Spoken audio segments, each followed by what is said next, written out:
Hello everyone and welcome to this tutorial by Code by the Grace.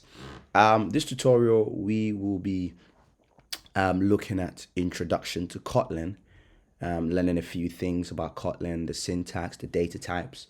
So if you are somebody who has never learned any programming language before, this is a very good tutorial for it.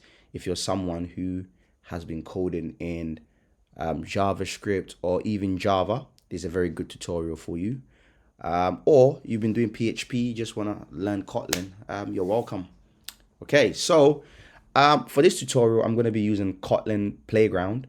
It's an online Kotlin environment for us to be able to test our Kotlin code, but you can also install softwares to be able to do it.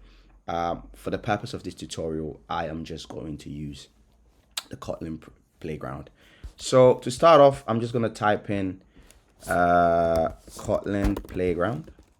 Okay, Kotlin Environment Playground. And then you will see the first link, Kotlin Playground, edit, run, share, Kotlin code online. Okay, so this is the Kotlin Playground that I'm going to be using to teach you this tutorial. Okay, I'm just going to hide my toolbar so that the screen can be a bit bigger for us. Okay, so what is Kotlin? Kotlin is it's a modern kind of programming language. It's officially supported by Google for Android development. In Android development, you can use Java or you can use Kotlin. But now Google are trying to encourage more developers to use Kotlin because it's much more easier code to write in.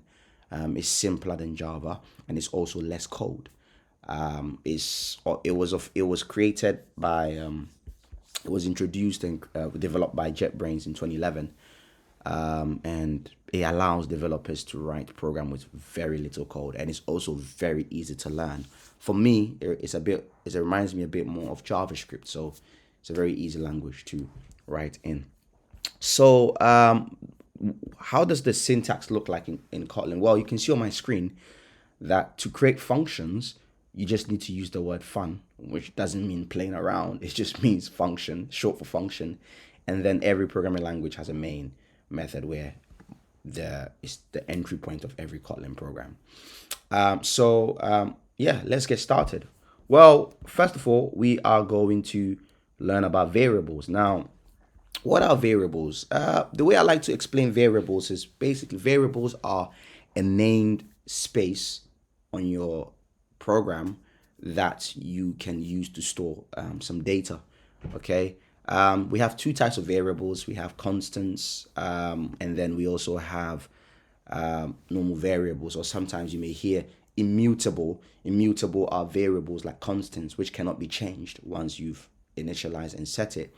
And then you have variables, usually represented by the var. Also can be meant, you can also use the keyword mutable for it. So this is how it looks like. Okay, so think of it as this way. Okay, so let's say, for example, I wanted to create a variable. So this is val name equals Kofi, for example. Now this is an immutable variable because once we create this, use this keyword val, it means that we cannot change it. If we try to change this variable later down in our program, we'll get an error. So let's try it and see. So name equals Akwesi, for example, right? And if we run it, you see we're gonna get an error, and the error is val cannot be reassigned. Yes, because when you use the keyword val, you don't have to, when you use the keyword val, you can't make changes to the value that you've put in there. However, if we were to change this val to var, what you will find yourself doing is we will be able to make changes to that particular program. Of course, it's not showing anything on the screen because we are not printing anything to the console, but that is the difference between using var and also using variable. Now, you would notice that in Java, we have to actually declare the data type when we're actually creating a variable, initializing a variable, or assigning a variable. Once you create a variable and you assign it, you have to actually declare the data type. In Kotlin, you can actually do the same, but Kotlin also allows you to not also mention the actual data type that you're going to use. So that's also one of the good things about Kotlin. It uses the value that you're putting inside that variable to determine the data type. So this is another way of creating a variable and initializing it. Or you can also create a variable this way. So let's say name, and then I can pass in the data type equals Kofi. Let me just change it. Let's make this name 2 to Kofi, and then I can also change this to name 2 to Akwesi. Okay, so these are two different ways of how you can actually create variables and initialize it. Okay, so Kotlin allows these two to be done depending on whichever one you prefer. Because I write in JavaScript nowadays a lot, I mostly go for this, because in JavaScript you don't actually have to declare the type.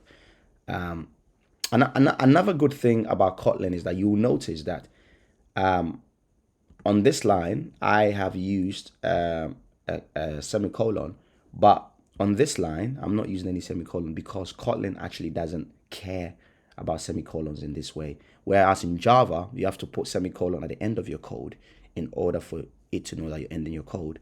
Kotlin doesn't really mind, as long as the next code is on the next line. So that's also one great thing about Kotlin. Now, we have different data types in programming languages. So for example, we have, if you wanted to create an integer, you can var age equals 20. This is an integer. If you're creating a boolean, you can do var let's say is on to false, or set it to true. It's completely up to you. So these are the different kinds of some of the data types that you will find yourself using in Kotlin. Okay, so I hope that gives you a basic understanding of what variables are and an introduction to Kotlin and some data types that you can actually use in Kotlin. And I will see you in the next video.